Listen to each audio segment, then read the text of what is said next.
자, 반도라의 사회학습 이론입니다. 이 반도라의 사회학습 이론은 관찰학습 과정이 중요하다라고 했어요. 주, 파, 운, 동. 이게 4단계입니다. 관찰학습 4단계.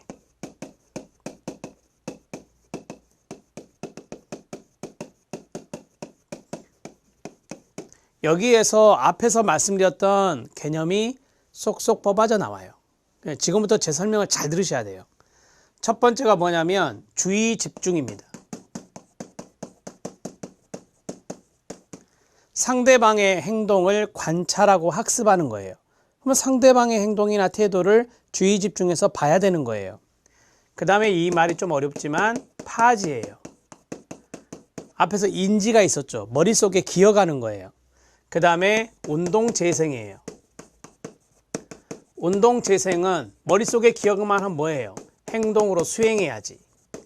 그 다음에 마지막이 동기화예요.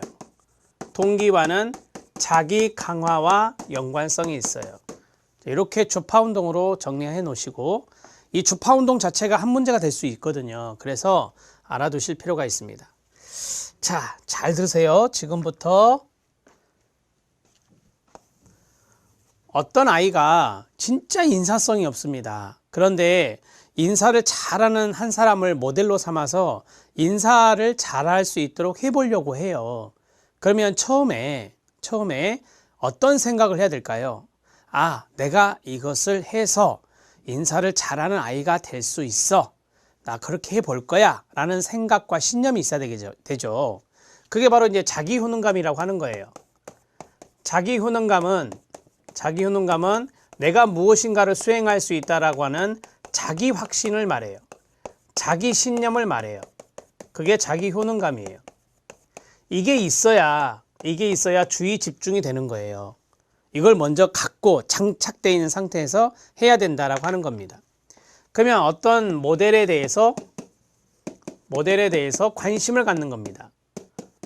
모델에 대해 관심을 갖게 됩니다. 이렇게 됐죠? 자, 그리고 나서 이 모델의 행동이나 태도를 잡을치, 한문으로는 머릿속에 기억하는 겁니다.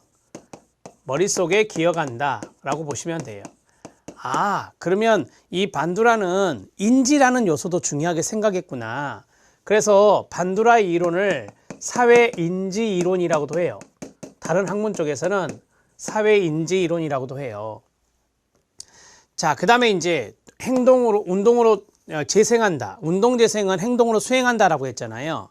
그러면 머릿속에 기억한 것을 아이가 이제 행동으로 하고 말도 하고 하는 거예요. 자, 그래서 행동으로 수행을 해봐요. 수행을 해보고 자기가 이제 판단을 하죠. 아, 예전에 나와 다르구나. 다른 사람의 반응들도 다르구나. 그래서 판단을 합니다. 자, 판단을 하고 그 다음에 반응을 하는 거예요. 이게 자기 반응이에요. 자기 반응. 반두라는 셀프 이야기를 많이 했어요. 셀프 에피커시, 여기 나오는 자기 반응, 셀프 리스판스라고 하는 거. 이러한 수행과 판단과 반응의 이 과정을 뭐라고 하냐면 자기 스스로 조정한다라고 해서 자기조정, 자기규제라고 하는 거예요. 자기조정, 자기규제 개념이 바로 이거예요. 되셨죠?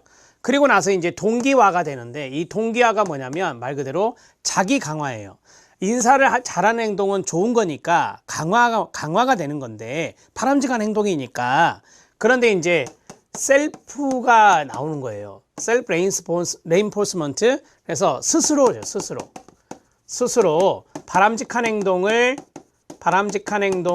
하는, 아까 사례로 한다면 인사하는 행동을 수행하는 동기가 올라간 거예요. 이런 것들을 우리가 이제 동기와 자기 강화라고 말하죠. 되셨죠? 네.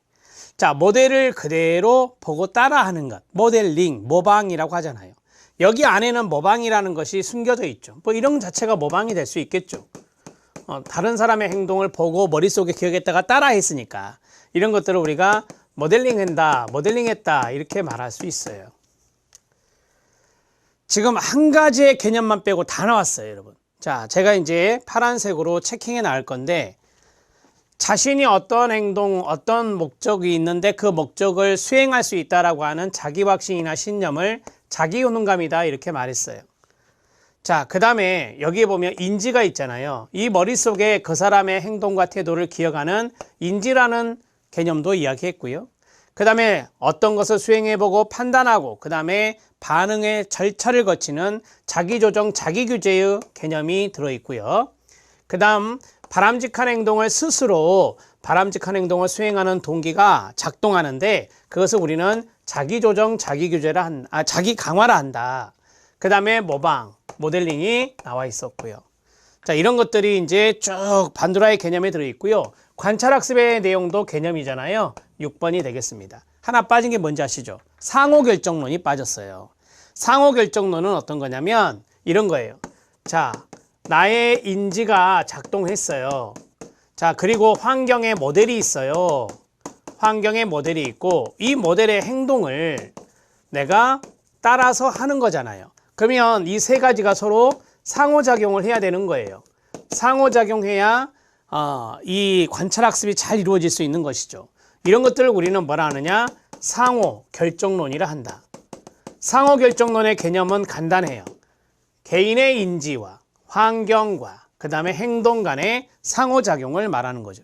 그런 것들을 상호결정론이다 이렇게 말합니다.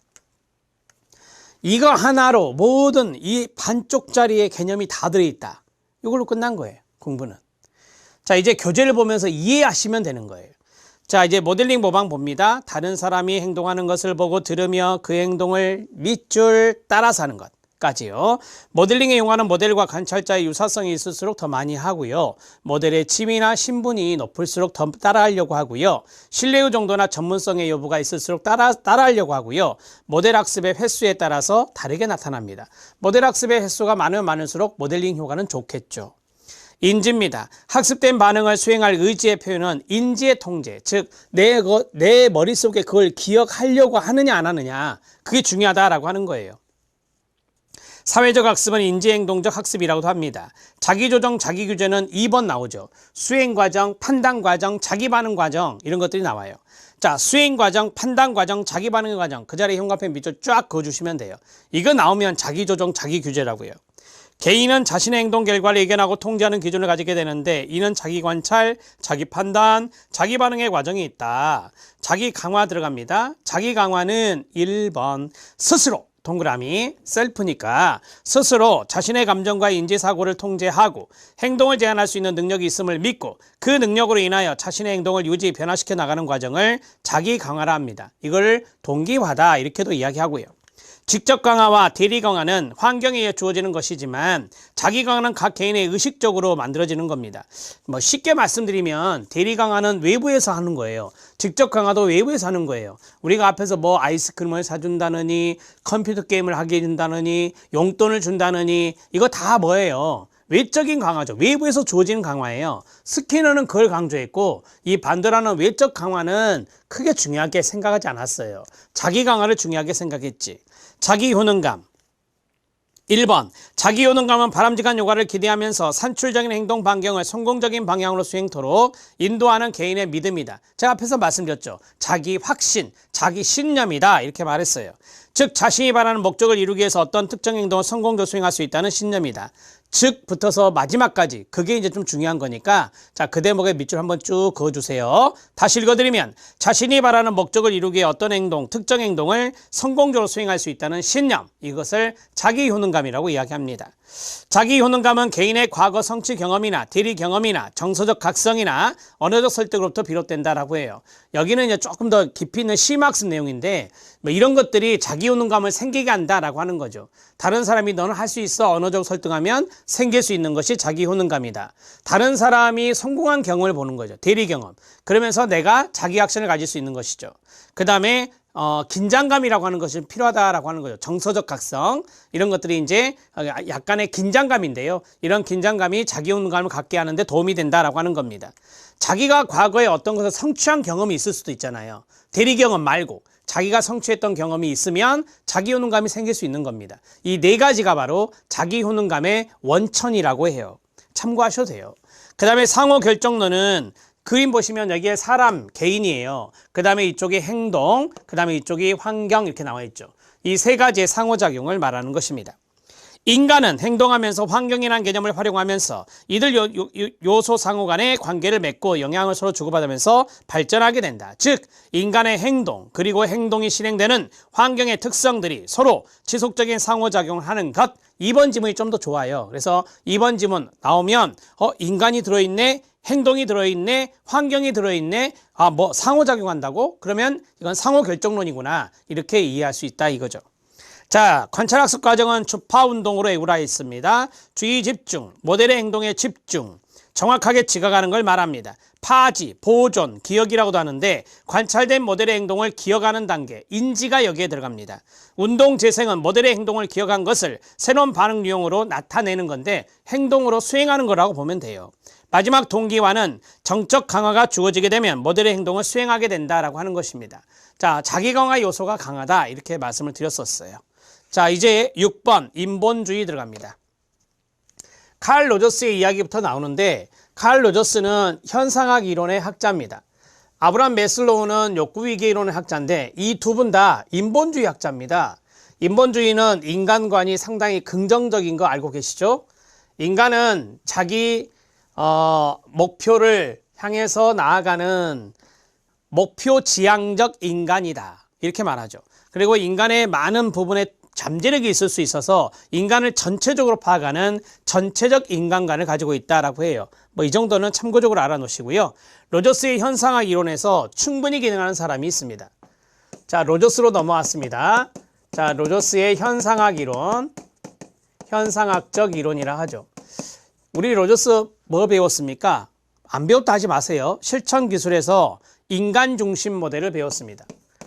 상담 이론 중에 하나라고 말씀드렸고 인간 중심 모델, 사회복지사는 클라이언트에게 무조건적 긍정적 존중을 보여야 된다. 공감적 이해를 해야 된다. 진솔성을 보였을 때 클라이언트의 변화는 나타날 수 있다. 이렇게 말했던 게 이겁니다.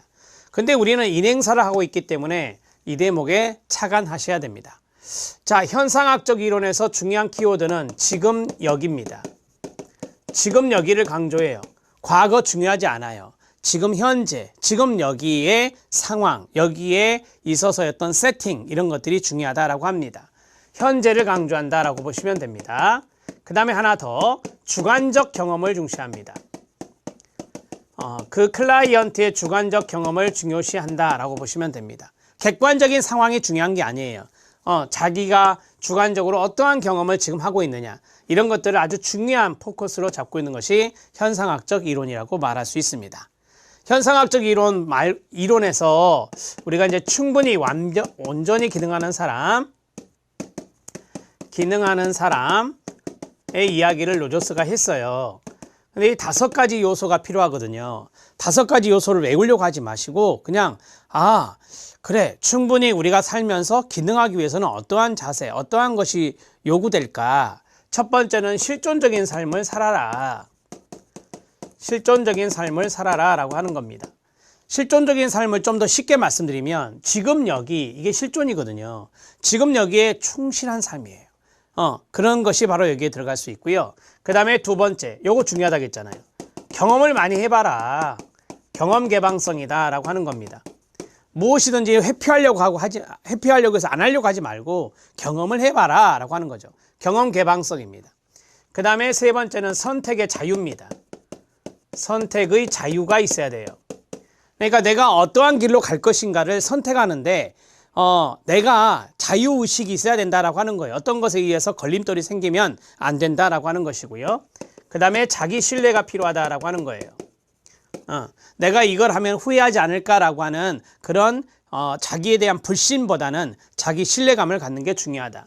5번은 창조성이 중요하다라고 합니다. 다람쥐 찻바퀴 돌아가듯 살지 말고 항상 매사 창의적인 창조적인 태도와 자세로 살아가라 이렇게 이야기하고 있습니다. 이 5가지가 바로 충분히 기능하는 사람의 5가지 조건이에요. 아셨나요? 자, 만약에 여기에 타인이 들어가면 안 돼요. 타인에 의한 신뢰 이런 거 타인이 들어가면 안 돼요. 그냥 자신의 유기체에 대한 신뢰인데 그냥 자기 신뢰라고 보시면 돼요. 자, 됐죠? 뭐 나머지는 바꿀 게 없잖아요, 여러분. 이 정도 정리하시면 되고. 자, 이제 교재 볼게요. 경험의 개방성, 실존적인 삶, 자신의 유기체에 대한 신뢰, 자유의식, 선택의 자유를 말합니다. 창조성입니다. 경험의 개방성은 가치 조건에 아무런 제재를 받지 않는 상태로 자신의 감정과 태도를 자유로이 경험할 수 있으며 방어의제 사용 없이 자신을 개방할 수 있는 것을 말합니다. 반대는 당연히 방어적인 삶이 되겠죠. 실존적인 삶입니다. 경직성, 경험에 대한 의도적인 구조가 없는 삶입니다. 모든 경험을 이전에는 결코 비슷한 방법으로 존재하지 않았던 것처럼 새롭게 느끼게 되는 건데 지금 여기의 관점에서 충실하게 살아간다라고 보시면 됩니다. 그래서 반대는 과거, 이전에 부모로부터 습득된 방식대로 살아가는 게 실존적인 삶의 반대가 됩니다. 자, 자신의 유기체에 대한 신뢰입니다. 가장 만족스러운 행동에 도달하는 믿을 만한 수단이 자신의 유기체임을 믿는 상태이며 옳다고 느껴질 때 그렇게 행동하게 됩니다. 반대는 유기체의 불신, 즉 자기 불신입니다. 그 다음에 자유의식입니다. 삶에 대한 개인적인 지배를 말합니다. 그것은 일시적인 생각이나 환경, 과거의 사건들에 의해 결정되는 게 아니라 자기 자신에게 달렸다라고 하는 겁니다. 자기 선택이죠. 자기 결정권이란 거 들어보셨잖아요. 그런 것과 연관성이 있습니다. 자, 조작되는 느낌이라든지 자유롭게 선택할 수 없다든지 이런 것들이 바로 반대의 개념이 되겠습니다. 반대 개념은 참고만 해도 돼요. 창조성입니다. 타인들로부터 인정에 별 관심이 없기 때문에 자기 자신이 존재하는 모든 영역에서 창의적 자세, 그 다음에 삶으로 스스로를 표현하는 겁니다. 반대는 일상적이고 틀에 박힌 삶. 일종의 매너리즘이에요.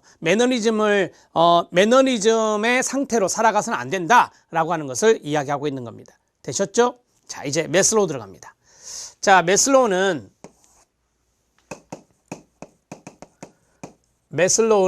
욕구의 위계를 이야기한 사람이에요. 그래서 욕구 위계 이론이죠. 욕구 위계 이론.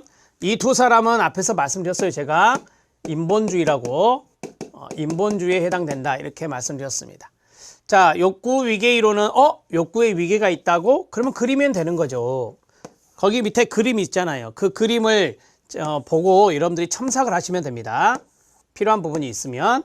자, 5단계 설로 이제 시험에 출제가 된 적이 있잖아요. 이 순서 나온 적이 있습니다. 여기가 넓죠, 여러분. 넓어요. 왜 이게 넓냐면 이게 강도가 높아요. 강도가 높아요. 근데 이거는 꼭대기잖아요. 이건 수준이 높다라고 해요. 수준이 높다라고 해요. 강도에 따라서 어떻게 나누었느냐? 생리적 욕구, 안전의 욕구, 소속과 애정의 욕구, 자기 존중의 욕구, 자아 실현의 욕구라고 해요. 이렇게 해서 5단계가 순서대로 나열하는 것이 최근 우리 시험에 나왔거든요. 그래서 우리 공무원 시험에서는 로저스보다는 매슬로우가 좀 더 잘 나오더라고요. 자, 이제 생리적 욕구는 가장 강력하겠네요. 강도가 제일 세니까 가장 강력한 욕구가 바로 이거다. 그럼 이거는 뭐겠어요? 가장 수준이 높은 욕구다. 가장 수준 높은 욕구가 바로 자아 실현이다. 이렇게 말할 수 있어요. 자, 이제 보세요. 저 그림 어떻게 그리나 보세요. 여기까지를 딱 나눠요. 여기까지가 결핍동기라고 해요. 여기까지가 결핍동기라 하고, 그 다음에 여기 하나, 요 녀석이 바로 성장동기라고 하는 거예요. 성장동기. 딱 하나가 이제 자아실현이 성장동기다라고 하는 겁니다. 자, 그러니까 아래는 결핍되었을 때 나타나는 거고요. 자아실현은 성장을 위해서 나타나는 것이다. 이렇게 보시면 됩니다. 자, 마지막 그림은 바로 이겁니다. 매슬로우는 하위 욕구가 이거예요. 하위 욕구라고 그래요. 밑에 있으니까. 그래서 하위 욕구가 충족되면 상위 욕구가 등장한다. 이렇게 돼요. 단계별로 된다. 이렇게 말하거든요. 그리고 매슬로우는 이 욕구의 순서가 바뀌지 않는다고 봤어요. 경직된 구조로 봤어요. 그래서 비판을 받기도 했지만 경직된 구조의 욕구 체계를 이야기한 것이에요. 그게 바로 매슬로우의 욕구다. 이렇게 보시면 됩니다. 자, 중요한 포인트는 다 끝났어요. 우리 공무원 시험은 여기까지거든요. 자, 그러면 결핍 동기 4개 나왔고, 그 다음에 성장 동기 하나 나왔습니다. 그 밑에 보면 이제 이렇게 화살표가 올라가고 있죠. 그게 바로 이거예요. 그러면 생리적 욕구 보세요. 가장 강력한 욕구로서 유기체의 생존과 유지에 관련된다. 인간의 생존을 위해 필요한 음식, 물, 공기 등에 관한 생리적 욕구가 다른 욕구에 비해서 가장 기본적이고 강력하다. 안전의 욕구는 질서 있고 안정적이고 애언 동그라미요. 우리가 애언의 동의가 예측이거든요. 여러분 예측할 수 없다. 얼마나 불안합니까? 예측할 수 있어야 안전이 되는 거예요. 애언할 수 있는 세계에 대한 유기체의 욕구입니다. 안전의 욕구의 만족을 위해서 안전, 보호, 질서, 공포와 불안으로부터의 자유가 요구됩니다. 소속과 애정은 아시죠? 뭐 친목이라든지 어디에 소속되고 싶은 것.